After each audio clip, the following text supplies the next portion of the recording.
Caros irmãos e irmãs, sejam bem-vindos à Verbo Vitae, a palavra de vida neste dia 28 de janeiro, que é a memória de Santo Tomás de Aquino, grande santo e doutor da Igreja, exemplo luminoso de fé e de precisão sobre a fé que nós hoje professamos e acreditamos. Mas hoje vou iniciar para ler o Evangelho do dia, o Evangelho deste dia, e portanto vou então proclamar o Evangelho. Evangelho de Nosso Senhor Jesus Cristo, segundo São Marcos. Naquele tempo Jesus começou a ensinar de novo à beira-mar. Veio reunir-se junto dele tão grande multidão que teve de subir para um barco e sentar-se. Enquanto a multidão ficava em terra, junto ao mar, ensinou-lhes então muitas coisas em parábolas e dizia-lhes no seu ensino: Escutai, saiu o semeador a semear. E enquanto semeava, uma parte da semente caiu à beira do caminho. Vieram as aves e comeram-na. Outra parte caiu em terreno pedregoso, onde não havia muita terra. Logo brotou, porque a terra não era funda. Mas quando o sol nasceu, queimou-se, e como não tinha raiz, secou. Outra parte caiu entre espinhos. Os espinhos cresceram e sufocaram-na, e não deu fruto. Outras sementes caíram em boa terra e começaram a dar fruto, que vingou e cresceu, produzindo 30, 60 e 100 por um. E Jesus acrescentava: Quem tem ouvidos para ouvir, ouça.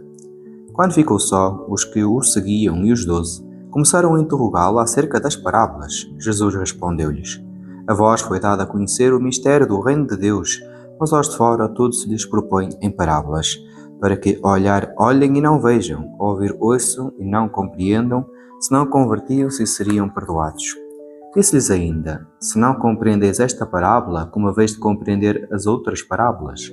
O semeador semeia a palavra. Os que estão à beira do caminho onde a palavra foi semeada são aqueles que a ouvem, mas logo vem Satanás e tira a palavra semeada neles. Os que recebem a semente em terreno pedregoso são aqueles que, ao ouvirem a palavra, logo a recebem com alegria, mas não têm raiz em si próprios, são inconstantes. E ao chegar a tribulação ou perseguição por causa da palavra, sucumbem imediatamente. Outros há que recebem a semente entre espinhos. Esses ouvem a palavra, mas os cuidados do mundo e da sedução das riquezas e todas as outras ambições entram neles e sufocam a palavra, que fica sem dar fruto.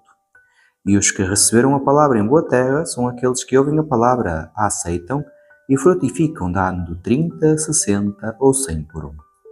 Palavra da salvação, glória a vós, Senhor. Caros irmãos e irmãs, neste longo Evangelho do semeador, Jesus às vezes parece que é um choque para nós, alguma das suas palavras. Quando ele diz que para que os outros veem, mas não consigam entender, ouçam e não entendam, e aqui cria-nos um pouco de confusão, mas a realidade é que Jesus revela as coisas por parábolas, em primeiro lugar, porque é uma forma simples de todo o povo entender as grandes verdades de Deus. Mas claro, como é algo simples, deixa algo mais a desejar, ou seja, existe vontade de entender e aprofundar sobre esse mistério. E aqui entra o desejo e o amor. O amado quer conhecer aquilo que ama e, portanto, quando sentimos esse desejo em nós, a palavra de Deus provoca-nos isso para que possamos incessantemente procurar.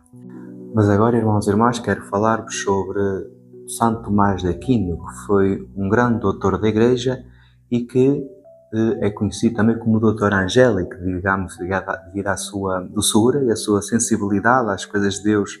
E, por exemplo, ele que queria ser, dominicano e era de uma família nobre, os pais não aceitaram bem isso e mantiveram-no preso quase durante 2 anos a tentar mudar a sua decisão. Inclusive levaram para lá uma mulher para o tentar seduzir, mas ele, resistiu, pegando uma pequena peça que estava na fogueira, quente, para afastar essa mulher, não por violência, mas por fidelidade. E assim acabou por convencer os pais, e os pais deixaram que ele ingressasse nos dominicanos.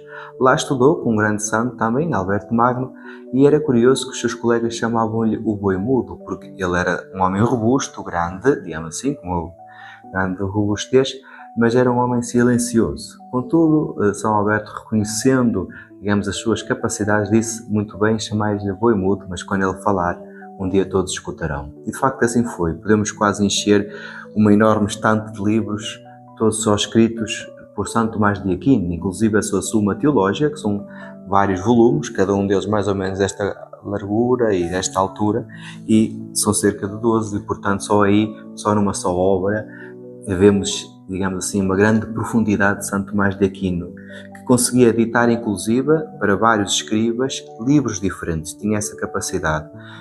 Um escriba falava sobre um livro, outro sobre outro assunto, e ele conseguia editar a cada um deles sem se perder no raciocínio.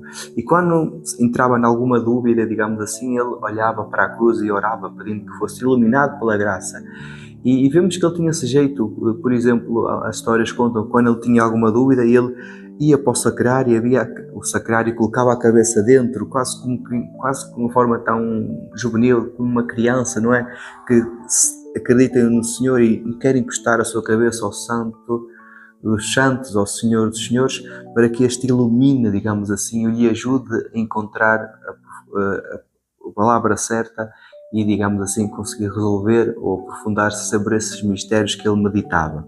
E de facto ele procurava conhecer com a razão, porque era através deste amor também que sentia a Cristo que queria se aprofundar naquilo que são as coisas de Deus. É um homem que é pouco conhecido porque é visto como um grande intelectual, uma coisa que parece que quer pegar no mistério de Deus, que nós falamos mais do coração e pôr de forma muito racional, mas é de facto um homem de uma grande profundidade também e espiritual, que temos certamente muito a aprender através dos seus escritos, e ainda hoje há muito a aprender com Santo Tomás de Aquino, sobre aquilo que ele escreve. E, portanto, peçamos a ele que nos ajude a iluminar a razão, que é algo da vontade, mas para também nos ajudar a contemplar os mistérios de Deus e a procurar conhecer mais profundamente este nosso Deus. Afinal, só queremos conhecer aquilo que amamos, e quando amamos queremos conhecer, e portanto Santo Tomás é um grande exemplo nisso, e que nos ajude precisamente a procurar aprofundar-nos naquilo que são os mistérios de Deus.